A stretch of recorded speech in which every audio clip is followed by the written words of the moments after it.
አቤል ርብቃን ጉድ ሰራት።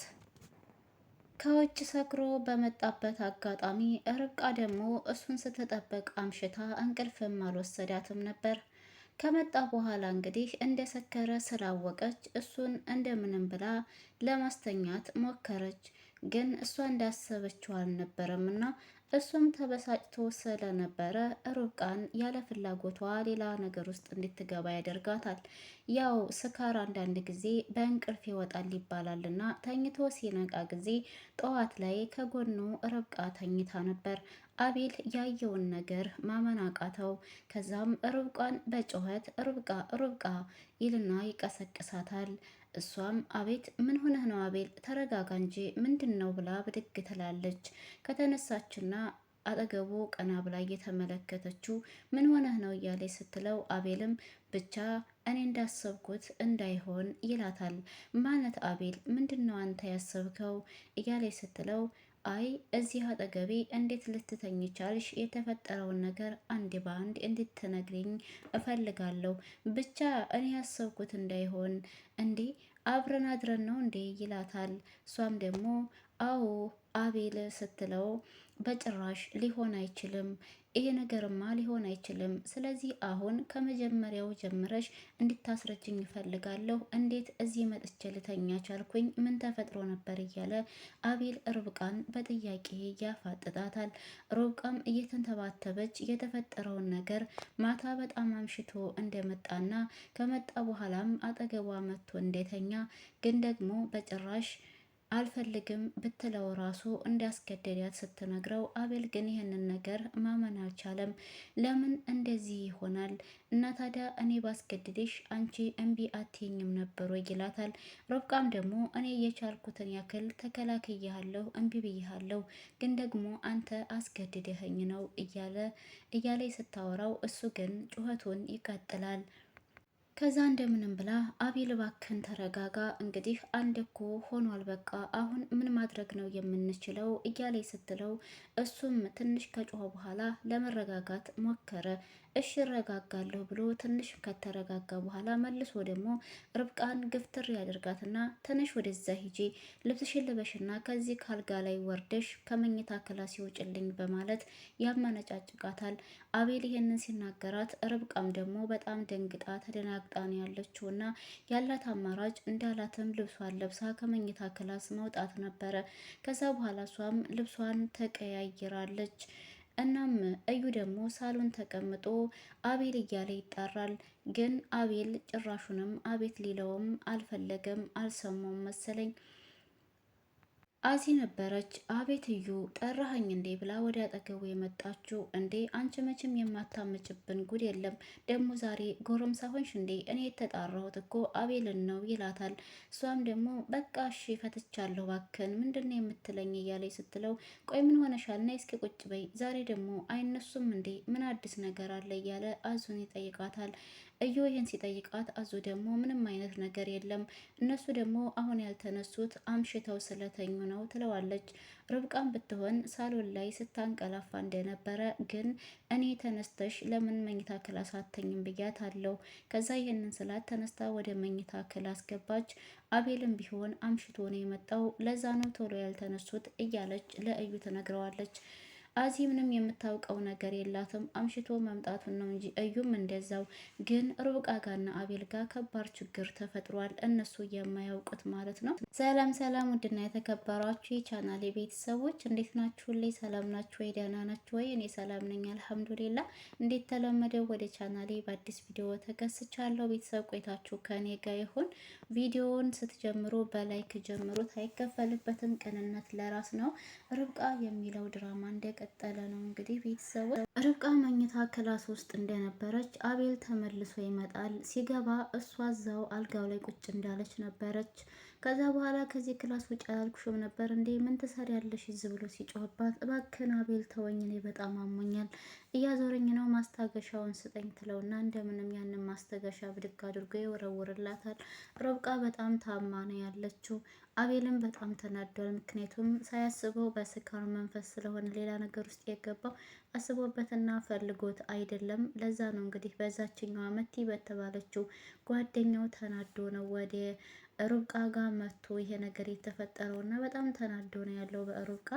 የአቤል እናትም እንግዲህ ያው ቤት አልነበረችም ማለት ነው። እንግዲህ ማታ ይሄ ነገር የተፈጠረው እሷም ቤት ስላላደረች አቤልም አምሽቶ ስለመጣ ነበረ እና አዙን ትጠራታለች። አዙ ብላ ስጠራት እሷም ደግሞ አቤት እማዬ ብላ ወደ ሳሎን ስትመጣ እነ ርብቃ ዛሬ የት ሄደው ነው? ቤቱ በጣም ጭር ብሏል ምንድን ነው ስትላት፣ አዙም ደግሞ አዎ አምሽተው ስለተኙ ደክሟቸው ነው መሰለኝ ደቅሰዋል፣ ስለዚህ ልጥራለሽ ወይ እያለች ስትጠይቃት የአቤል እናትም አዙን እንግዲህ እነ ሩቃን እንድታስነሳቸው በጣም ሀሳብ ላይ እንዳደረች እንዴት አድራ ይሆን እያለች ስለ ርብቃ ስታስብ እንዳደረች ለአዙ ትነግራታለች። አዙም ደግሞ በታዘዘችው መሰረት ትሄድና እንግዲህ ትቀሰቅሳቸዋለች ማለት ነው እነ ርብቃንና አቤልን። አዙ ርብቃን ስትጠራት አቤልም እዛው ክላስ ውስጥ ስለነበረ ርብቃ ደንግጣ ስትነሳ አቤልም ትሰሚኛለሽ፣ አሁን ወደ እማዬ ጋ ትሄጅና ግን ምንም አይነት ነገር እንዳልተፈጠረ ነው የምትነግሪያት።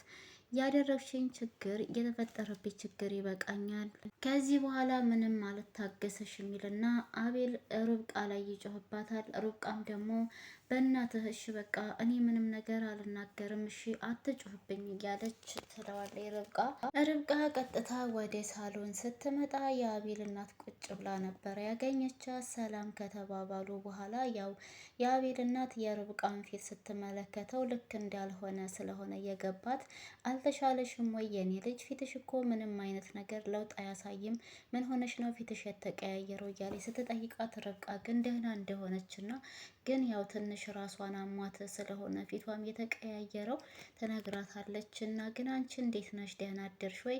ደህና ሄደሽ መጣሽ ወይ? ያሰብሽውስ ነገር ተሳካልሽ ወይ? እያለች ትጠይቃታለች። የአቤል እናት ግን ርብቃ ይህንን ጥያቄ ከማንሳቷ በፊት የኔ ርብቃ እኔ ምልሽ አሁን እዚህ ቤት ውስጥ አንድ ድክ ድክ የሚል ልጅ ያስፈልገዋል ብላ ስትጠይቃት አዎ ትልና ርብቃ ግን ደግሞ እሷ እንዳሰበችው ስላልሆነላት ቶሎ ብላ ወሬውን ለማጠፋፋት ወይም ለማለባበስ እየሞከረች፣ ማሚዬ ግን የሄድሽበት ነገር ተሳካልሽ ወይ ብላ ስትጠይቃት አዎ ተሳክቶልኛል ርብቃዬ፣ ግን እሱን ተይውና ይልቅስ አሁን እዚህ ቤት ውስጥ ድክ ድክ የሚል ልጅ ያስፈልገዋል እና ብናስብበት አይሻልም እያለች ትላታለች። ያው እሷ ደግሞ እንግዲህ እሷ ብትፈልግም አቤል ስለማይፈልግ ያው እርግዝና እንዳይፈጠር ብሎ የእርግዝና መቆጣጠሪያ መድኃኒት አምጥቶ ለርብቃ ሰጥቷታል። እሷም ደግሞ ይህንን መድኃኒት መውሰድ ባትፈልግም ግዴታ አቤል ስላስገደዳ ብቻ ያንን መድኃኒት ለመውሰድ ተገዳለች ማለት ነው ርብቃም እንግዲህ ጓደኛዋ ጋር ደውላ የተፈጠረውን ነገር ነግራታለች። እሷም ደግሞ ጓደኛይቷ ምን ሆነች ነው ምንድን ነው እያለች እያለቀሰች ስትነግራት በድንጋጤ ወደ ቤት ውስጥ እየሮጠች መታለች። ከመጣችም በኋላ እንግዲህ ርብቃ ያው የተፈጠረውን ነገር አንድ በአንድ ነበረ የነገረቻትና እና ታዲያ በጣም ደስ ይላል አብረሹ ካደርሽ ከአቤል ጋር እኮ በጣም አሪፍ ነው ብትላትም አይ የኔ እህት ይሄ ነገር በጭራሽ አይሆንም፣ ምክንያቱም አቤል ይሄንን ነገር አይፈልግም፣ እሱ ሰክሮ ስለነበረ እኔ ጋር መጥቶ ያደረው በጭራሽ ነገር አይሆንም ብሎ መድኃኒት ሰጥቶኛ ስትላት፣ ጓደኛዋም ደግሞ እና ታዲያ የሰጠሽን መድኃኒት ወሰድሽው ወይ ብላ ስትላት፣ እሷም ደግሞ አዎ ወስጄዋለሁ ምንም ማድረግ አልችልም ብላለች እና በጣም እያለቀሰች ነው። ርብቃም ይህንን ስትል ደግሞ ጓደኛይቷም አሁንስ አላበዛውም እንዴ? ይህንን ነገር አሁን ለእናቱ ሄጄ ሁሉንም ነገር እናገራለሁ፣ በህይወትሽ ላይ እየተጫወተብሽ ነው እኮ ያለው አቤል ብላ ስትል፣ ርብቃ እንግዲህ እግሯ ላይ ወድቃ እባክሽን አትናገሪ፣ ከዚህ በላይ ችግር ሊፈጠር ይችላልና አትናገሪብኝ ብላ እግሯ ላይ ወርቃ ትለምናታለች። ከዛ በኋላ ያው እንድትረጋጋ ታደርጋለች ማለት ነው። እዩና ጓደኛውም እንግዲህ ጭቅጭቅ ላይ ይገኛሉ ማለት ነው። እዩም እንደምንም ብለን ይህንን ወረቀት ማግኘት አለብን ሲላት፣ ልጅቷ ግን እዩ እንግዲህ ወረቀት አትበለይ፣ በቃ ይህን ወረቀት የምትለውን ነገር እንተወውና እኔ እናንተ እኮ ያለን ራሱ በቂያችን ነው በቃ ትለዋለች። እዩ ግን እኔ ምን ተንኮል አስቦ እንደሆነ አላውቅም፣ ሰርተን መኖር እንችላለን ስትለው፣ እዩ ደግሞ እየቀለድሽ ነው ወይንስ ምንድን ነው እያወራሽ ያለሽው? እኔ የማወራው እኮ አንቺን ነው ያምሻል እንዴ ሲላት፣ እሷም ደግሞ አዎ እየቀለድኩኝ አይደለም። እኔ እየተናገርኩ ያለሁት እውነታውን ነው። ምክንያቱም እየሰራን መኖር ስለምንችል። እሷም ደግሞ እዩ ቆይ ምን እየሆንክ ነው? ምኑ ነው የማይገባኝ? እንዴት ነው እየገባሽ አይደለም የምትለኝ? ገብቶኝማ ነው እያወራሁ ያለሁት ስትለው፣ እዩ ደግሞ ይሄ ወረቀት እኮ ለእኔ ምን ያክል እንደሆነ አንቺ አታውቂም፣ አልተረዳሽም። ለዛ ነው ወረቀት ወረቀት አትበይ አትበል እያልሽኝ ያለሽው ይላታል። እዩም እንግዲህ ልጅቷን ከዚህ በኋላ ከኔ ጋር እንደዚህ አይነት ቀልድ መቀለድ አያስፈልግም። የኔና ያንቺ ግንኙነት ራሱ በዚህ በወረቀት የተነሳ ነው እኔና አንቺ አንድ ጋር ልንቀራረብ የቻልነው። ከዚህ በኋላ ግን አንዲትም ቀልድ አልፈልግም ብሎ ማስጠንቀቂያ ሰጥቷታል ማለት ነው። እንግዲህ ቤተሰብ በቀጣይ ክፍል ላይ ደግሞ አብረን እንገናኝ ባይ